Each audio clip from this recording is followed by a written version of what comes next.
सुप्रभात विद्यार्थियों, सानंद स्वस्थ होंगे।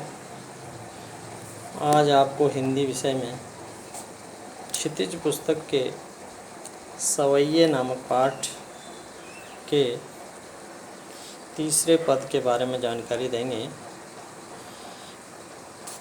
पद को कंठस्थ याद कर लेंगे और पद में आए हुए कठिन शब्दार्थों को अपनी कक्षा कार्य की कॉपी में सुंदर लेख में लिखकर याद कर लेंगे और पद का भावार्थ, प्रसंग, संदर्भ, काव्य सौंदर्य इत्यादि ठीक से समझेंगे और याद करेंगे। अब इसका पहले आदर्श वाचन देख लेंगे। मोर पखा सिर ऊपर राखे हूँ, गुंज की माल गरे पहरूंगी। ओढ़ी पीतम्बर ललकुटी बन गोधन ग्वारिन संग फिरूंगी। भाव तो वही मेरो रस खानी, सो तेरे कहे सब स्वांग करूंगी। या मुरली मुरली धर की अधरान धरी अधरान धरूंगी। अब इसका संदर्भ जैसे उपरोक्त पदों में आया ठीक इसी प्रकार से होगा। प्रस्तुत पद हमारी पाठ्य पुस्तक क्षितिज भाग 1 के सवैये नामक पाठ से लिया गया है। इसके रचयिता कवि रस खान जी हैं। अब उसके बाद आएगा प्रसंग या मुख्य भाव। प्रस्तुत पद में एक सखी दूसरी गोपी से आग्रह करती है कि वह श्री कृष्ण के रूप धारण करने का स्वांग करे अगर वह कन्हैया से प्रेम करती है तो इस पर जो गोपी है उसकी जो प्रतिक्रिया हुई है स्वांग करने के लिए वह इस पद में दिया हुआ है। मोर पखा सिर ऊपर राख्यूं हूँ, गुंज की मार गरे पहनूंगी। गोपी कहती है, हे सखी, यदि आप चाहती हो कि मैं कन्हैया के रूप धारण का स्वांग करूं तो देखो मैं क्या करूंगी। मैं कन्हैया की तरह अपने सिर पर मोर पंख का मुकुट धारण करूंगी, गुंज की माल गरे पहनूंगी और कन्हैया की तरह ही अपने गले में गुंजा की माला को भी धारण कर लूँगी। ओढ़ी पीतम्बर ललकुटी बन गोधन ग्वारिन संग फिरूंगी। और ओढ़ी पहनना या ओढ़ना, ढकना, पीतम्बर माने पीले, और मैं कन्हैया की तरह पीले वस्त्र भी धारण कर लूँगी। ललकुटी बन गोधन ग्वारिन संग फिरूंगी। और कन्हैया की तरह लाठी लेकर के, लकुटी माने लाठी, लाठी लेकर के वन वन, गोधन माने गायों के, ग्वारिन ग्वाले, और लाठी लेकर वन वन गायों और ग्वालों के साथ फिरूंगी, घूमूंगी। भाव तो वो ही मेरो रस खानी, सो तेरे कहे सब स्वांग करूंगी। भाव तो वही, भाव तो मन अच्छा लगता है। भाव तो वही मेरो रस खान, कवि रस खान कहते हैं कि हे सखी, मैं वही स्वांग करूंगी जो मुझे अच्छे लगते हैं। रस खान, तेरे कहे सब स्वांग करूंगी और तेरे अनुसार, तेरे कहने के अनुसार ये सारे स्वांग में कर लूँगी कन्हैया के। या मुरली मुरली धर की अधरान धरी अधरान धरूंगी। या इस मुरली, मुरलीधर कृष्ण के लिए आया है। अधराधर होठों पर, धरना रखना। और हे सखी, मैं इस कन्हैया का जो बांसुरी वाला स्वांग है, बांसुरी बजाने का जो स्वांग है, वह मैं बिल्कुल नहीं करूँगी। मैं कन्हैया की तरह इस बांसुरी को अपने होठों पर नहीं धारण करूँगी, नहीं रखूँगी, क्योंकि यह बांसुरी तो हमारी सौत के समान है। जब कन्हैया बांसुरी बजाने में लग जाते हैं तो वह हमें भुला देते हैं और अपने बांसुरी पर ही मग्न हो जाते हैं। इसलिए हे सखी, मैं कन्हैया का यह बांसुरी बजाने का स्वांग नहीं कर सकती हूँ। मुरली मुरलीधर अधरान धर अधरान धर, ये यहाँ पर यमक अलंकार है। ठीक है। अब इसका काव्य सौंदर्य या शिल्प सौंदर्य, प्रस्तुत पद गेय और लयबद्ध है। पद में ब्रज भाषा का प्रयोग किया गया है। तीसरा आएगा, पद में गोपी द्वारा श्री कृष्ण का स्वांग करने के लिए कहा जा रहा है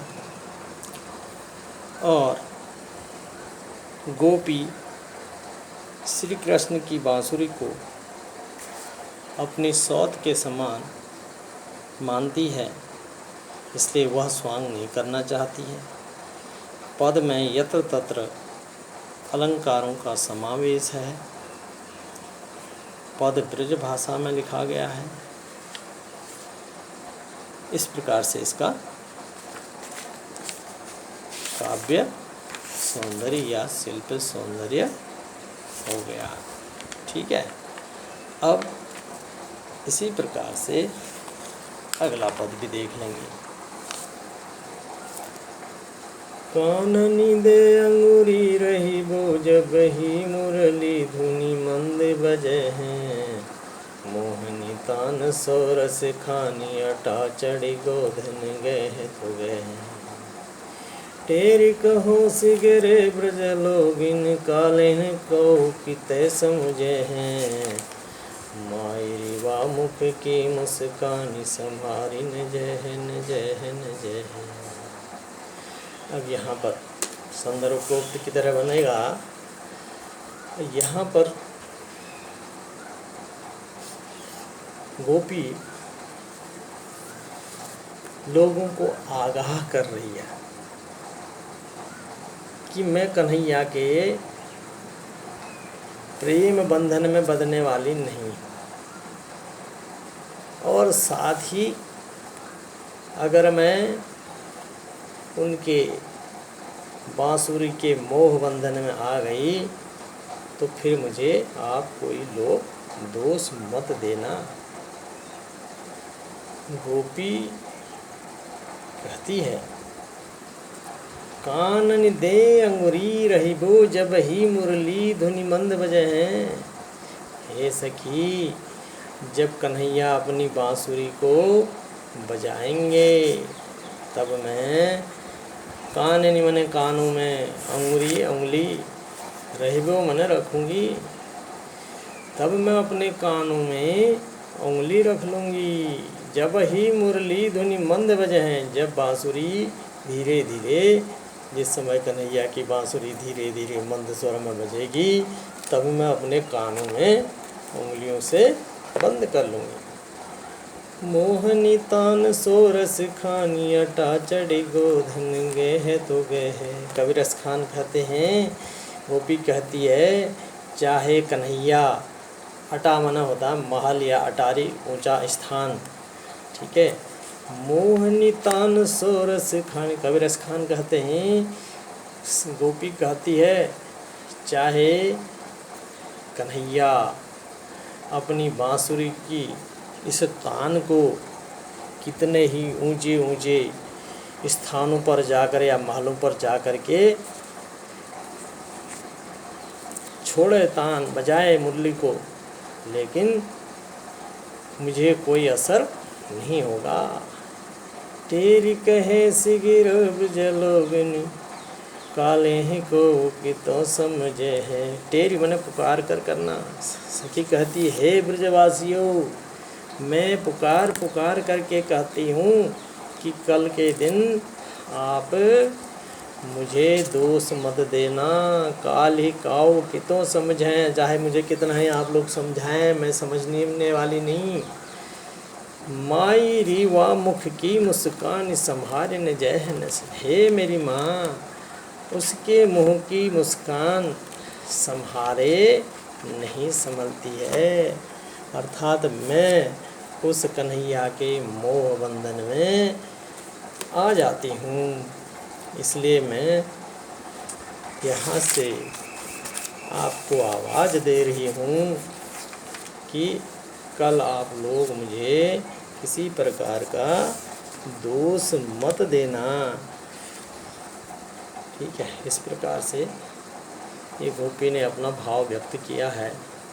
क्यों कह रही कि कन्हैया जब अपने बांसुरी को बजाएंगे और तब मैं अपने कानों में उंगली से बंद कर लूँगी, अपने कानों को बंद कर लूँगी। मोहिनी तान सुर, कबीर रस खान कहते हैं कि गोपी कह रही है चाहे कन्हैया कितने ऊंचे ऊंचे स्थानों पर जाकर करके अपनी बांसुरी की तान को छोड़े, लेकिन मुझे कुछ नहीं होगा।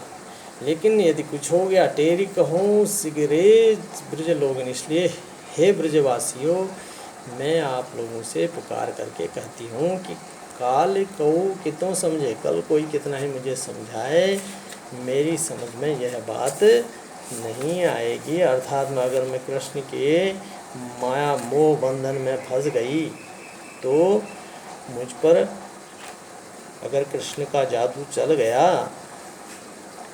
तो फिर मुझे दोष मत देना।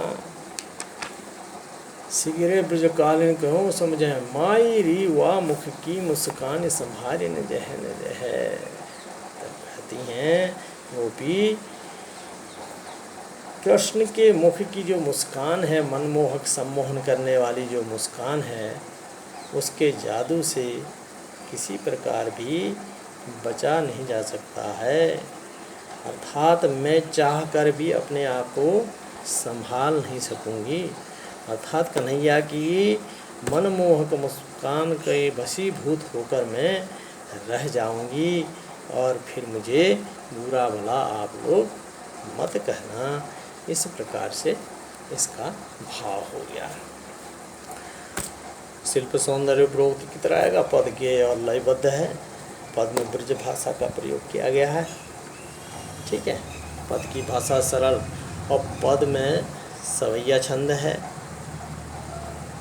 और कृष्ण की बांसुरी को एक मनमोहक के रूप में पद में व्यक्त किया गया है।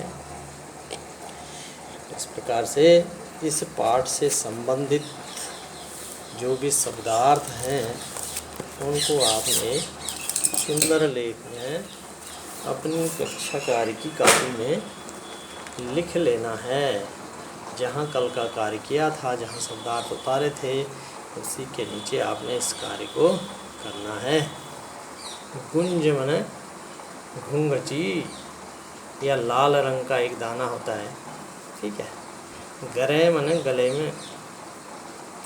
पीतंबर माने पीला वस्त्र।